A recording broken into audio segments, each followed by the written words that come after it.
saya akan menjelaskan sedikit tentang perkembangan ekonomi Islam di Brazil.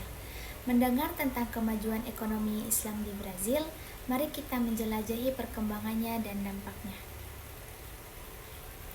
Perkembangan ekonomi Islam di Brazil telah menunjukkan peningkatan yang signifikan dalam beberapa tahun terakhir. Menurut sebuah artikel, sejarah Islam di Brazil dimulai pada awal abad ke-16 ketika Muslim pertama tiba di negara itu. Saat ini diperkirakan ada 1,5 juta Muslim di Brazil, menjadikan Islam sebagai agama terbesar kedua di negara itu setelah Katolik.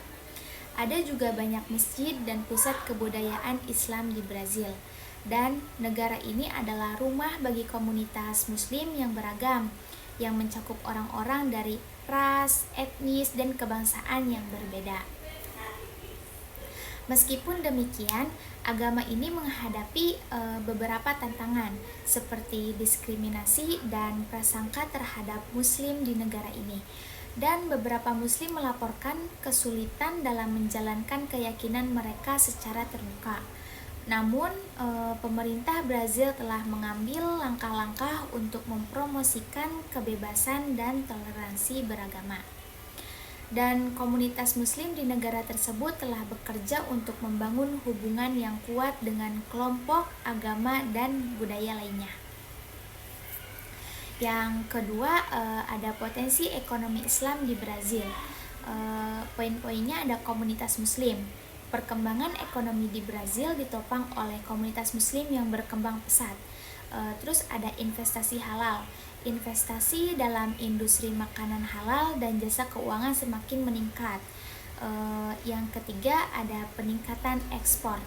Produk halal Brazil seperti daging dan produk pertanian semakin diminati di pasar global.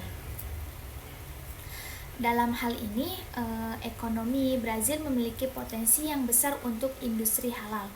Brazil memiliki mayoritas Muslim sebesar 78% dan ekonominya besar. Namun, Brazil baru-baru ini menjadi konsumen halal di dunia, dan Indonesia memiliki peluang besar untuk memasuki pasar halal Brazil. Pengeluaran industri halal di seluruh dunia diperkirakan akan mencapai 3,2 triliun pada tahun 2024.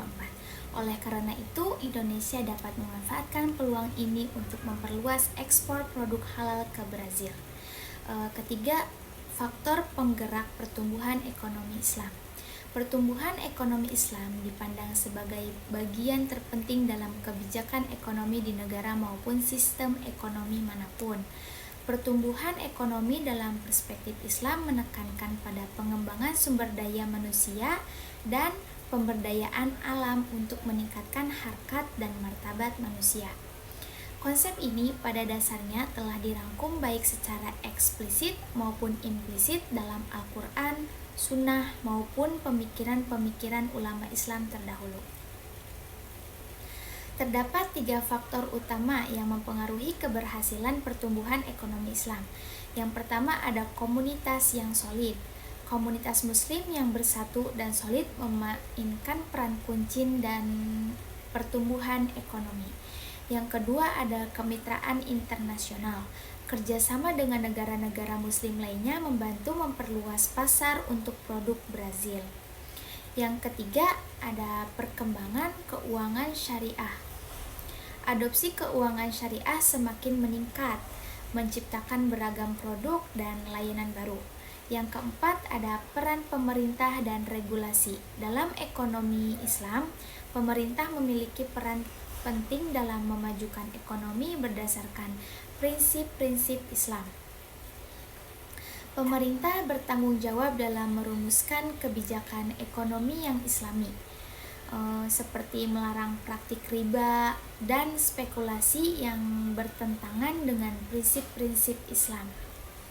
Selain itu, pemerintah juga berperan dalam mengawasi faktor utama penggerak perekonomian, menghentikan muamalah yang diharamkan, dan memotong harga kalau dibutuhkan.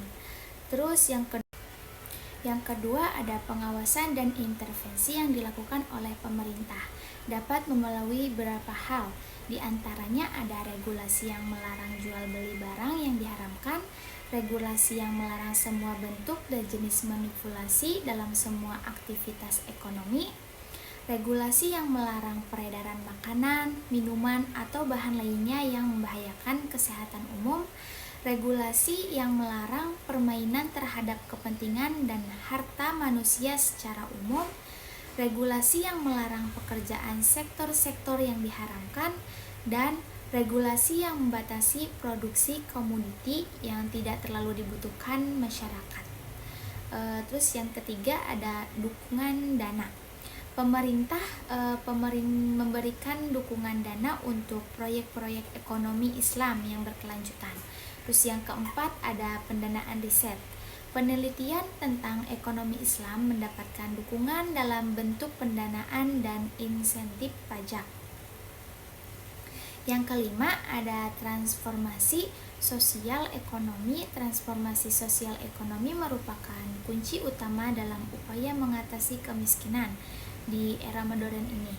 Transformasi sosial ekonomi memfokuskan pada perubahan struktural dan kebijakan yang berdampak positif.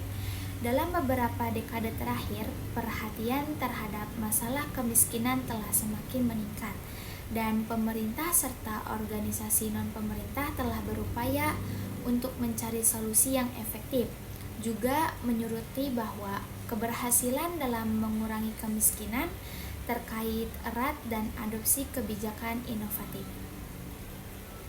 Program pemberdayaan ekonomi dan pendidikan menjadi kunci utama dalam transformasi sosial ekonomi yang efektif.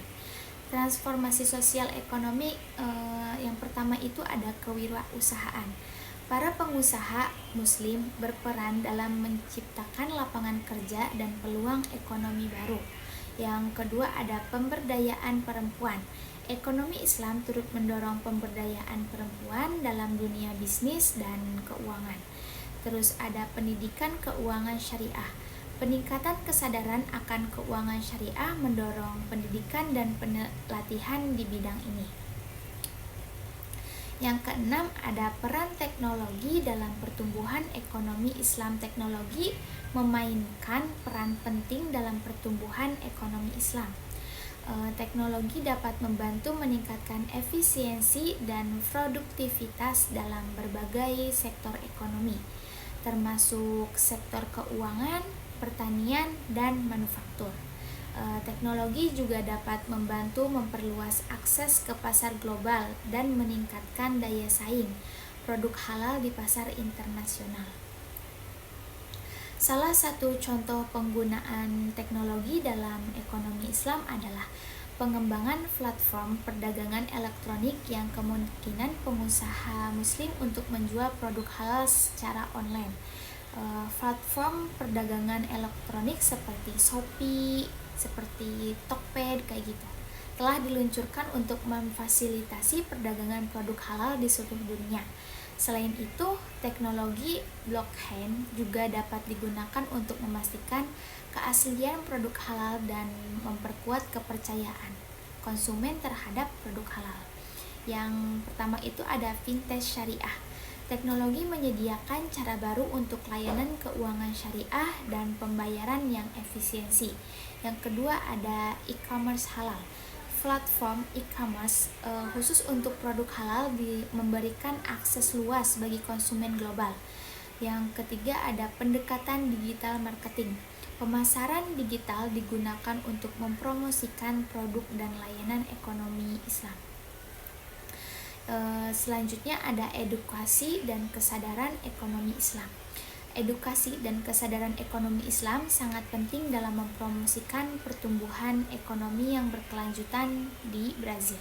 Pendidikan dan kesadaran ekonomi Islam dapat membantu meningkatkan kualitas sumber daya manusia dan memperkuat struktur sosial ekonomi. Sekian presentasi dari saya. Wassalamualaikum warahmatullahi wabarakatuh.